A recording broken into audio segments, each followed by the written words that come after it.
You're listening to the Fully Nourished podcast. I'm your host, Jessica Ash, functional nutritionist and integrative health coach. And this is a place where I help you bridge the gap between your unique female body, your hormones, and your feminine energy, and how they affect, well, everything. In today's episode, we're going to be going over my Devoted Dove survival archetype.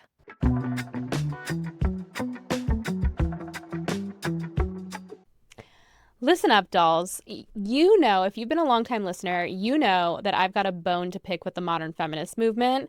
I mean, it's not only that it was totally infiltrated by the CIA, which can, of course, be proven in documents that they released, so I'm not making this up, but it's also just because so many of the core tenets of modern feminism are just kind of like plain stupid. By now, you know how I feel about being equated with a man. No, ma'am. However, there is a banger of a song going around by a Madame Paris Paloma, I believe the artist's name is. And it is a little ragey, I must admit, but I think we must all call upon our dark feminine in honor of today's archetype, the devoted dove. Now, this is being done in honor of our tribute episodes to the survival archetypes within my survival archetype framework. Although sometimes I feel like feminine rage is aimed a little bit in the wrong direction or misaimed, we can still all appreciate a moment of dark feminine rage. Let's read some of this lyrical angst from Miss Paloma. She says, all day, every day, therapist, mother, maid, nymph, then virgin, nurse, then a servant, just an appendage, live to attend him so that he never lifts a finger, 24/7 baby machine so he can live out his pick and fetch dreams. It's not an act of love if you make her. You make me do too much labor. The capillaries in my eyes are bursting. If our love died, would that be the worst thing? For somebody I thought was my savior, you sure make me do a whole lot of labor. The callous skin on my hands is cracking. If our love ends, would that be a bad thing? And the silence haunts our bed chamber. You make me do too much labor. Wow, it's a little dark. But we have to be a little dark when we're talking about the devoted dove. And you might be like, wait, what? We have to be dark when talking about the devoted dove? Yes, indeed. Come closer. So, traditional gender roles have made it so that the devoted doves are often seen as the quintessential traditional woman, especially in conservative and religious circles. So giving, right? They're just so giving, so nurturing, so nourishing, so sweet, so accommodating, so talented, so freaking amazing, right? But we all know what they say about when something appears too good to be true. The devoted dove is the type of woman that we are told as women everyone should look up to and emulate herself after. It is typically seen as the most feminine archetype. So it might surprise you that the most yang dominant time of the year, summer, peak yang energy, would be associated with the devoted dove, who is a shadow of the mother or caretaker or healer archetype and represents the nurturing and protective and life-giving and life-sustaining, caretaking qualities of the feminine. But this yang dominance of the mother makes sense because she is the archetype that must have the most outward-focused energy, that yang energy, if we want to call it masculine energy. And as all mothers listening know, it requires so much giving and so much outward attention to maintain that mothering role. It's exhausting. You're constantly giving, which is why it is such a mistake to only associate femininity and the divine feminine with this one archetype or role, to constantly just associate the feminine with the mother archetype or the caregiver archetype is wrong. And this is why so many women are so angry. This is why so many women are bucking up against these standards, whether that be misplaced or not. That's not the point. Because the truth of the matter is, it is very, very depleting to maintain a constant outwardly focused energy or yang dominant energy without any type of replenishment to the other parts of ourselves.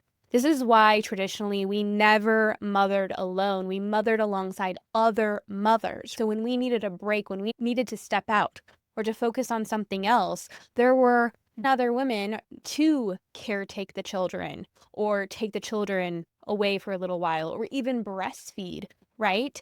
And yet we promote this idea that this part of the feminine, because the mother archetype, although the feminine is a mother, that's just one archetype or one state of herself.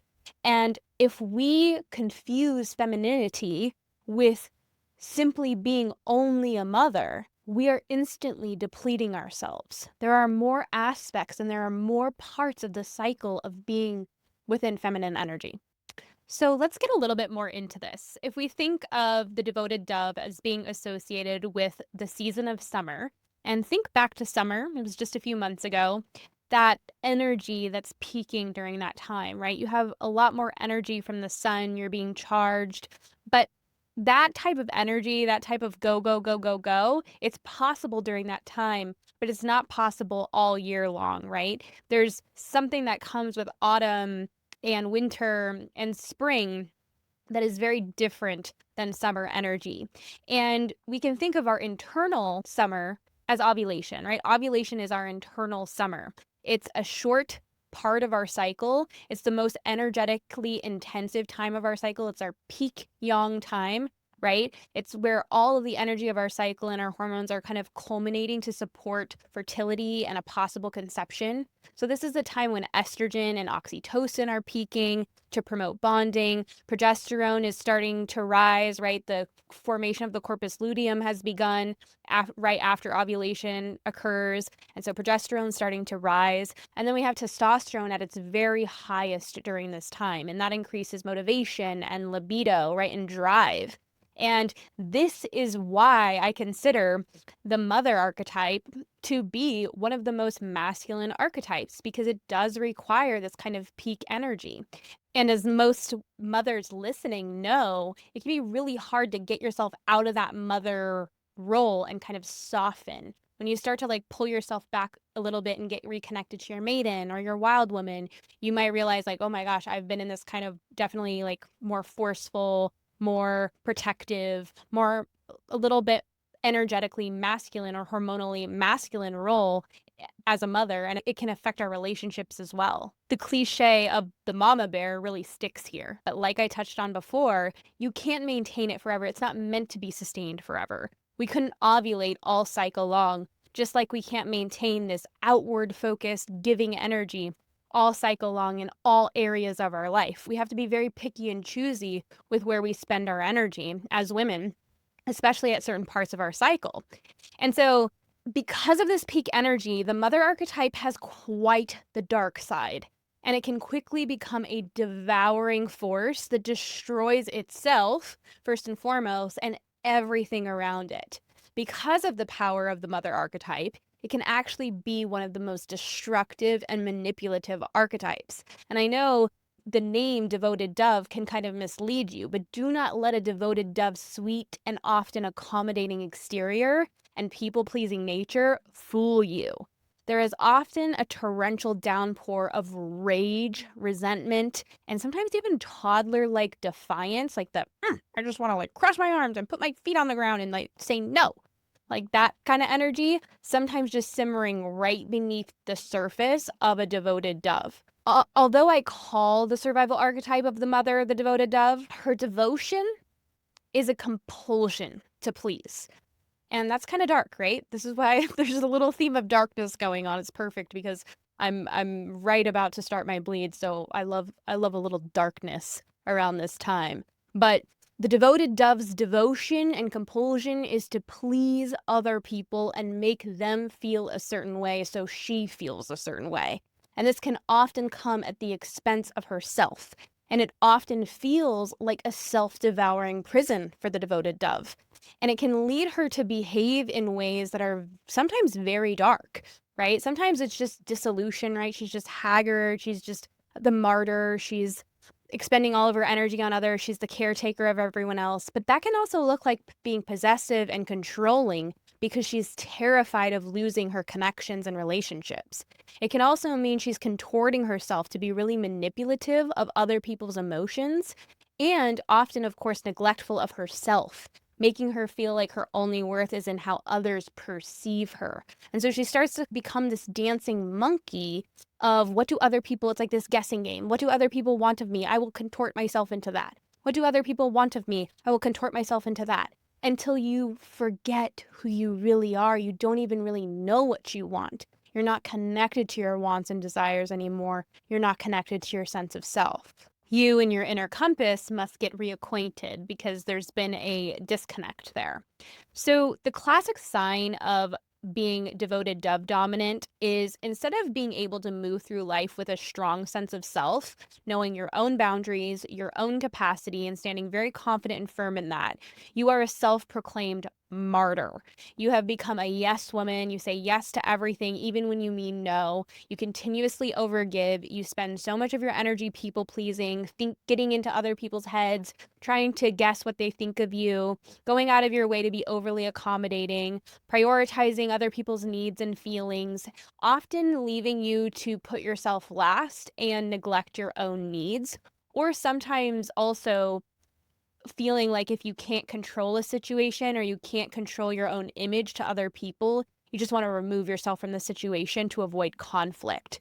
So, of course, the nervous system state that's associated with the devoted dove is fawn dominance. And keep in mind that fawn dominance is still a sympathetic dominant state of the nervous system. So, outward facing energy, a depleting type of energy where your nervous system is on alert in survival. But it comes with a very different type of energy than fight or flight. We talked about the fiery huntress in the last episode, and we will talk about the wandering mystic soon, who's the representation of flight. But fawn is really her own beast, if we want to call it that. When I was originally jotting down notes about the archetypes, when they originally kind of came to my mind and the ideas came to my mind, I actually originally called this archetype the danger cuddler. Now, I know that's really too dark. It's a tad too dark, very gothic emo of me. And so I, of course, renamed her. But when you think of fawn, it is that weird liminal space stuck between flight. You have fight, flight, fawn, and then collapse, or the fading maiden. And we already talked about the fading maiden. So the fawn is sandwiched in between flightiness and collapsing. It's its own kind of mix of the two. And it comes with really doing anything to keep the peace, again, your perceived sense of peace, out of fear and rejection of conflict. You will avoid conflict at all costs, including avoiding anybody that makes you feel a sense of conflict.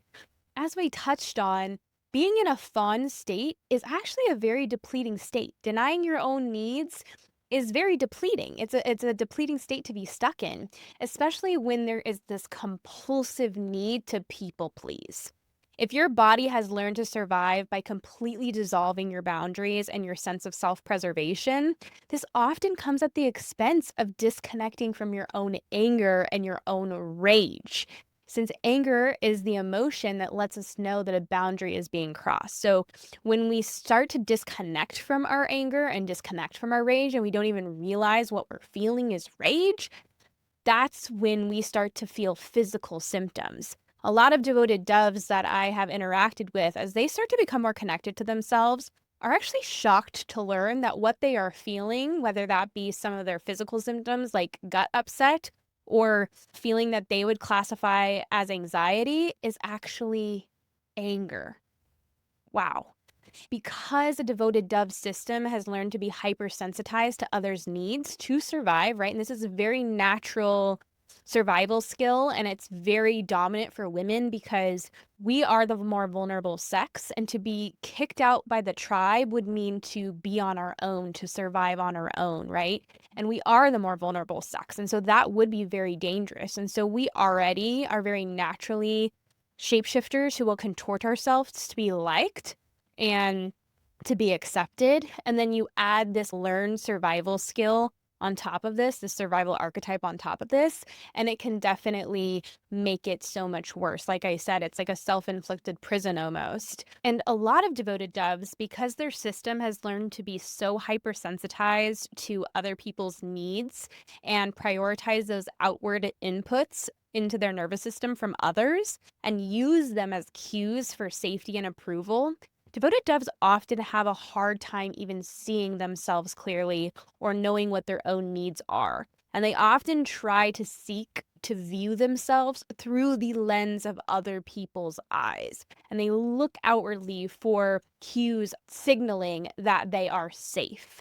And so in survival, devoted doves can end up being very codependent with their partners or their children. We've all heard of the devouring mother, and that can definitely play a part. Of course, not for everyone, but for some. And when in survival, devoted doves can feel very haggard. The devoted doves that I have worked with are often very low energy, very tired, very exhausted, very beat down. They are very sensitive to their environment. So something I noticed is a lot of devoted doves tend to have a lot of sensitivity. So they'll have histamine issues and food sensitivities and smell sensitivities and mold sensitivities. They're very hypersensitized to what's going on in their environment.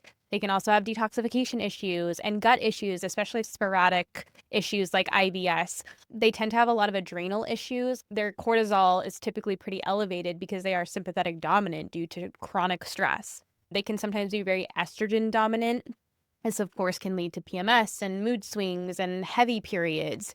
If you are utilizing all your energy on this outward focused energy and focusing on other people, that can sometimes deplete the nutrients you need to make progesterone. And so that can lead to low progesterone or poor ovulations or undernourished corpus luteums. And so not making enough progesterone can lead to chronic fatigue and headaches and jaw tensions and even autoimmunity. Because when you suppress your needs and you suppress your emotions, they store up in the body. They don't just like disappear. They go somewhere and they go deep, deep within our body and they're stored in our tissues. And I mean, what is autoimmunity? It's like the self trying to get the self's attention, right? It's like people will say it's the self attacking the self. Well, it's the self trying to get the self's attention. There's often a lot of weight fluctuations in devoted doves because they have a hard time consistently taking care of themselves. They definitely get stuck on that pendulum swing of like they take care of themselves for a little while and then they swing to the other side and are completely focused on everybody else. And then they'll kind of be like, oh gosh, I gotta take care of myself. I don't feel good. And then it's just like swinging back and forth. So it is something that I've noticed that it's pretty common for devoted doves to struggle with their weight and just taking care of themselves overall. They usually want to take care of themselves, but it's just gotten to such a point and they've gotten stuck into such deep patterns of not taking care of themselves and so hyper focused on others that they almost like forget how to be connected to what their needs are. And so it's really important for devoted doves to come back to prioritizing self-care and learn how to do that without guilt and understand that when they do this, it's actually going to allow them to lean into their gifting, which is this outward focused energy, being so giving and focused in on community and connection with others and family, which are wonderful and beautiful gifts to have.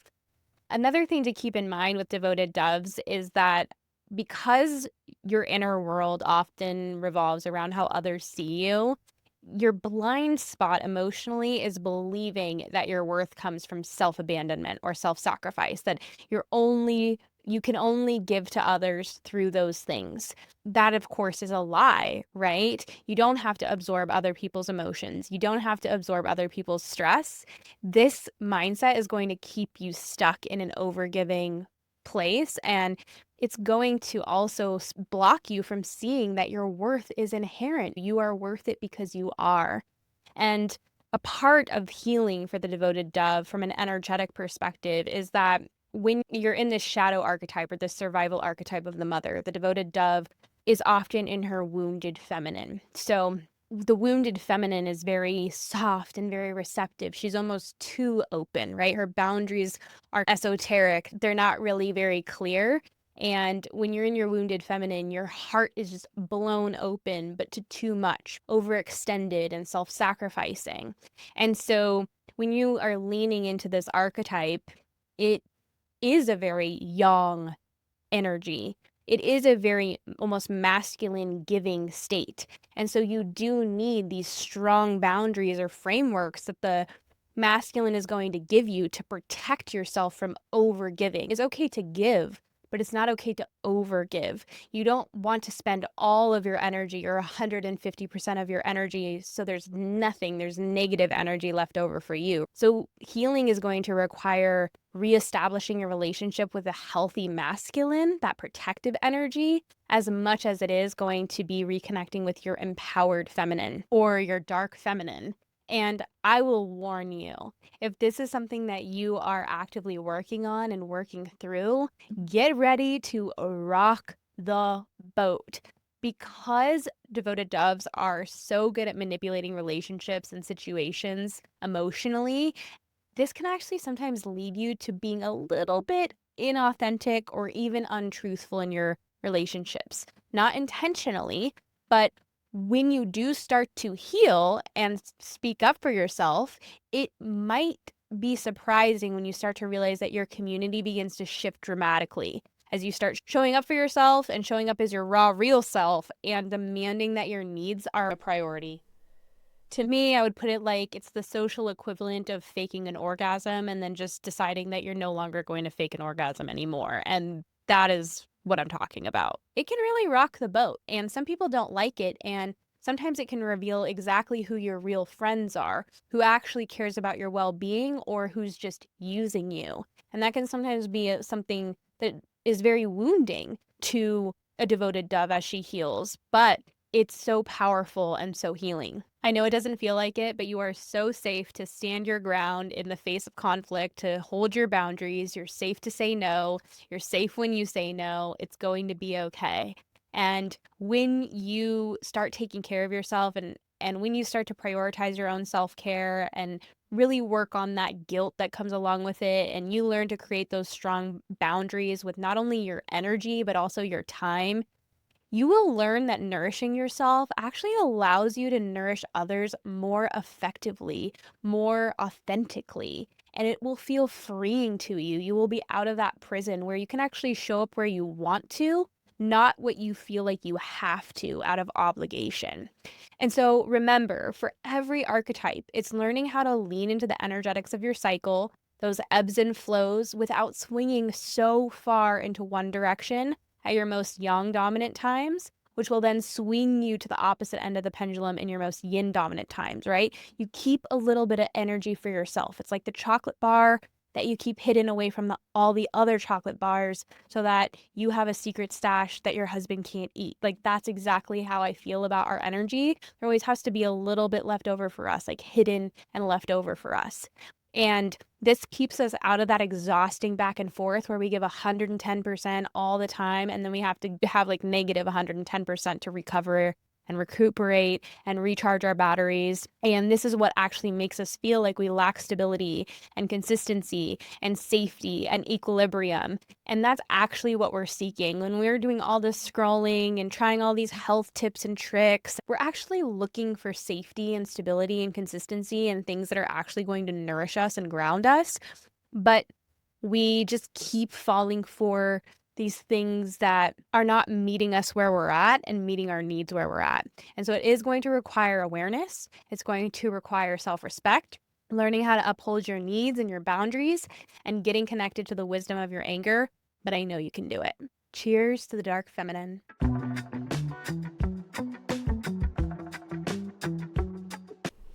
That wraps up today's episode. Thank you so much for listening. If you're ready to learn your survival archetype and get your unique archetype report, get started today by taking my free quiz at jessicaashwellness.com/quiz. Stay nourished, besties.